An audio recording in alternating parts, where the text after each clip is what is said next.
7월 27일 하루를 시작하는 말씀입니다. 오늘 우리에게 주시는 말씀은 이사야 9장 8절에서 17절까지 말씀입니다.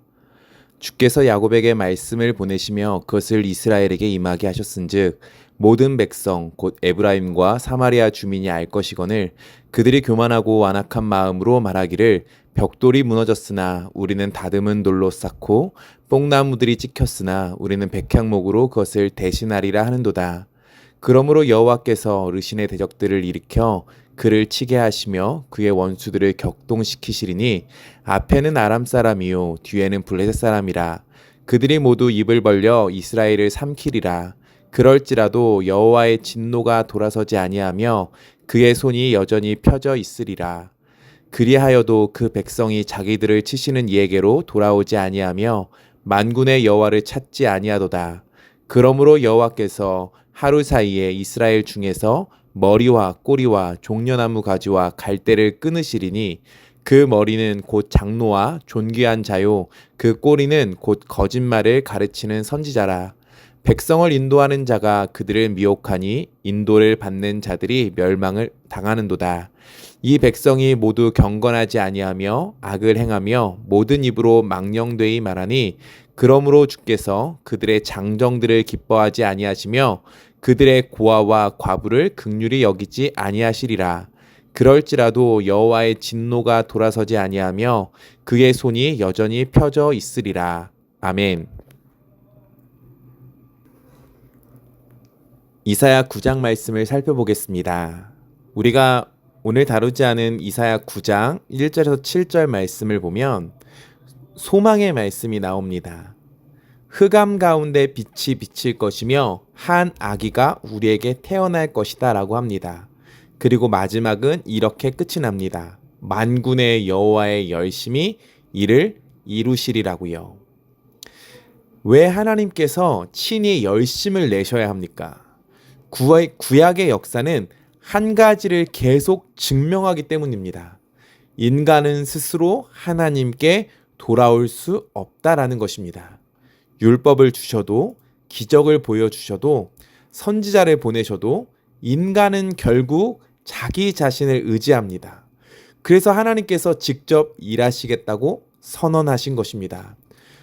오늘 본문은 바로 이런 인간의 모습을 아주 적나라하게 보여줍니다. 본문은 오늘 이렇게 말하고 있습니다. 8절입니다. 주께서 야곱에게 말씀을 보내시며 그것을 이스라엘에게 임하게 하셨은즉 이라고 말합니다. 주님께서 야곱에게 말씀을 보내셨다라고 시작합니다. 이것은 단순히 이사야의 생각이 아닙니다. 하나님의 판결문입니다. 그리고 그 대상은 북이스라엘이었습니다. 당시는 이미 아람과 아수르의 침략으로 여러 도시가 무너지고 있었습니다. 하나님은 이 사건을 단순한 어떤 국제적인 정세로 보지 않으셨습니다. 하나님의 징계라고 하십니다. 그런데 백성들의 반응입니다. 9절입니다. 모든 백성 곧 에브라임과 사마리아 주민이 알 것이거늘 그들이 교만하고 완악한 마음으로 말하기를 10절 벽돌이 무너졌으나 우리는 다듬은 돌로 쌓고 뽕나무들이 찍혔으나 우리는 백향목으로 그것을 대신하리라 하는도다 라고 말합니다. 9절에서 보면 모든 백성이 알리라 라고 합니다. 여기서 안다는 것은 히브리어 야다입니다. 단순히 정보를 아는 것이 아니라 직접 경험하고도 깨닫지 못했다라는 의미가 있습니다. 분명히 하나님의 손길을 경험했습니다. 그런데도 무엇이라고 말하냐면 벽돌이 무너졌으면 다듬은 돌로 다시 쌓겠다. 뽕나무가 잘렸으면 백향목을 심겠다라고 말합니다. 당시의 벽돌은 서민들이 사용하는 건축재였습니다. 다듬은 돌은 왕궁이나 성전을 짓는 최고급 자재였습니다. 뽕나무는 흔한 나무입니다. 백향목은 레바논에서 수입하는 최고급 목재였습니다. 무슨 뜻입니까? 더 좋은 것으로 다시 만들면 된다. 우리는 더 강해질 것이다. 겉으로 보면 희망적인 말입니다. 긍정적인 말입니다. 그러나 하나님께서는 이것을 교만이라고 말씀하십니다. 왜입니까? 문제의 원인을 하나님에게서 찾지 않았기 때문입니다. 하나님은 내게 돌아오라고 말씀하시는데 백성은 우리가 해결하겠습니다 라고 대답합니다. 죄의 가장 깊은 모습은 하나님을 부인하는 것이 아니라 하나님 없어도 살 수 있다고 믿는 것입니다.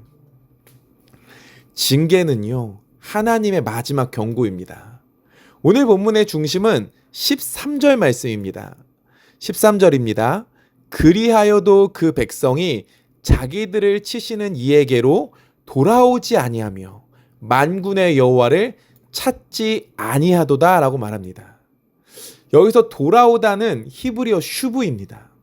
구약에서 가장 중요한 단어 가운데 하나인데요.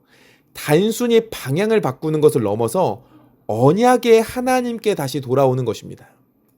선지자들이 외친 메시지는 늘 같습니다. 슈브입니다. 돌아오라. 회개하라. 그러면 하나님께서 용서하신다입니다. 그런데 하나님은 이렇게 말씀하십니다. 징계를 받아도 돌아오지 않았다고요. 이것이 정말로 큰 문제였습니다. 우리는 종종 왜 하나님은 우리에게 고난을 허락하실까라고 질문합니다. 오늘 본문은 대답합니다. 고난은 하나님의 마지막 초청일 수 있다고요. 하나님은 심판하기를 원하시는 분이 아니십니다. 그러나 듣지 못하니 징계를 통해서라도 내게 돌아오라고 부르시는 것입니다. 그래서 히브리서는 무엇을 말합니까? 주께서 사랑하시는 자를 징계하신다라고 말합니다. 징계는 미움의 표시가 아니라 관계를 회복하려는 사랑입니다.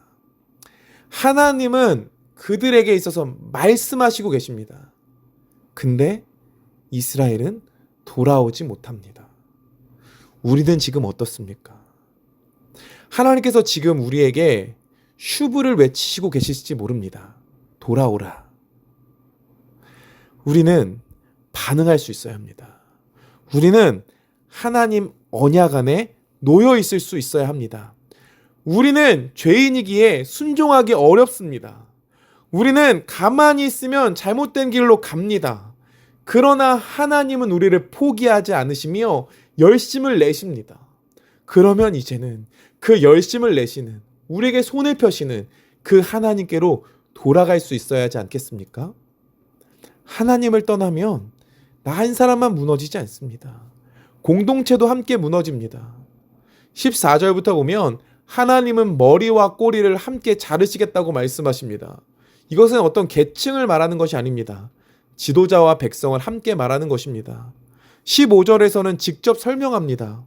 그 머리는 곧 장로와 존귀한 자요. 그 꼬리는 곧 거짓말을 가르치는 선지자라고 합니다. 장로와 존귀한 자, 거짓 선지자입니다. 다 심판받는다라고 말합니다. 지도자는 백성을 잘못 이끌었기에 백성은 거짓을 좋아했기 때문이라고 합니다. 지도자만 잘못한 것이 아닙니다. 백성도 진리를 버렸습니다. 죄는 언제나 공동체를 함께 무너뜨립니다.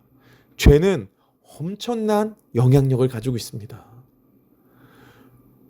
우리 한 사람, 나 하나 무너지는 것에서 끝이지 않습니다.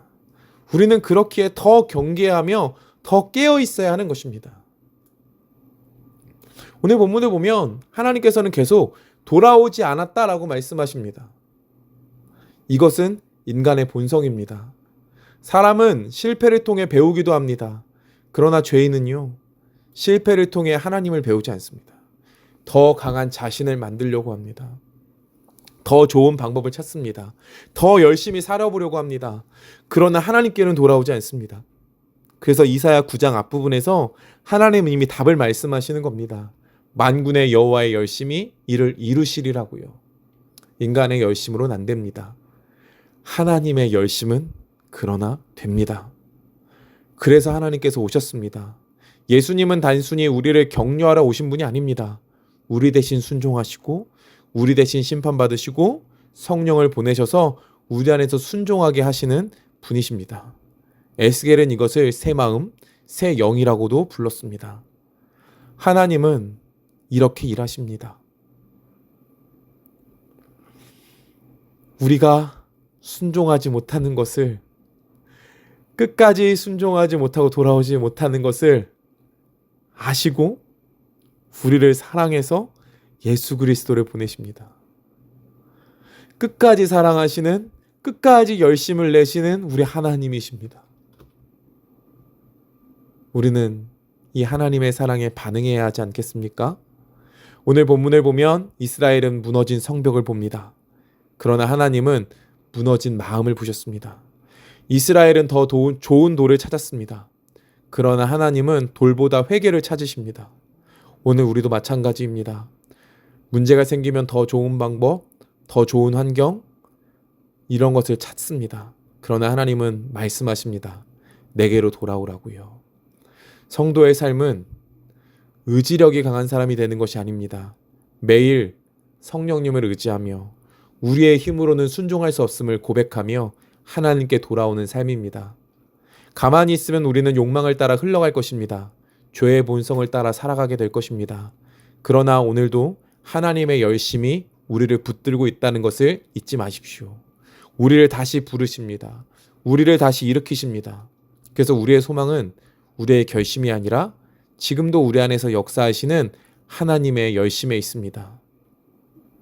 만군의 여호와의 열심이 이를 이루신다는 그 말씀을 우리가 기억하며 그분의 열심 앞에 순종하며 다시 한번 결단하는, 돌아오는 태욱하님교회 모든 성도님들 되어주시기를 간절히 소망합니다. 기도하겠습니다. 하나님 사랑합니다. 감사합니다. 우리는 무엇을 찾고 있습니까? 무엇을 바라보고 있습니까? 돌아오라고 말씀하시는 그 하나님의 음성을 듣기 원합니다. 그리고 하나님이 원하시는 자리에 서서 하나님의 뜻을 이루어드리는 우리가 되게 하여 주시옵소서. 오늘도 하나님의 기쁨이 되는 하루가 되게 하실 줄 믿사오며 감사드리며 예수님의 이름으로 기도합니다. 아멘.